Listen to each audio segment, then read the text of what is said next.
Sensor போர்டை பாஜக பயன்படுத்துவதாக கூறுவதை ஏற்றுக்கொள்ள முடியாது என்றும், அமலாக்கத்துறை என்பது தனி அமைப்பு, வருமான வரித்துறை என்பது தனி ஆணையம் எனும் பாஜக மாநில தலைவர் நயினார் நாகேந்திரன் தெரிவித்துள்ளார்.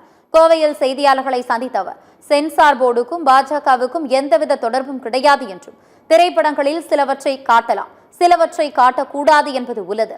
அதன் அடிப்படையில் சென்சார் போர்டு உறுப்பினர்கள் சில கருத்துக்களை கூறியுள்ளனர் என்றும் தெரிவித்தார். இடி ஒரு இண்டிபெண்டன்ட் தனி அமைப்பு, ஒரு ஆணை. இன்கம் டேக்ஸ் வருமான வரித்துறை ஒரு தனி ஆணை. அவங்க எதற்காக போறாங்க என்னங்கிறது அவங்களுக்கு தான் அது தெரியும். இதுல பாரதிய ஜனதா கட்சி மத்திய அரசாங்கத்துக்கு எந்த விதமான தொடர்பும் கிடையாது. இந்த சென்சார் போர்டுக்கும் இந்த படம் திரைப்பட கூடமோ என்னமோ எங்களுக்கு கடுகளும் அதுல கிடையாது. அதில் உள்ள சென்சார் போர்டு அமைப்புகள் அவங்க சில விதிமுறைகளை சொல்லியிருக்காங்க. ராணுவத்தினுடைய நம்மளுடைய ராணுவத்தையே மாறி இதெல்லாம் இருக்கக்கூடாது அப்படிங்கிறது சில அமைப்புகள் படத்துல சில விதிகளை தான், சில காட்சிகளை காட்டலாம், சில காட்சிகளை காட்டக்கூடாது அப்படிங்கிறது.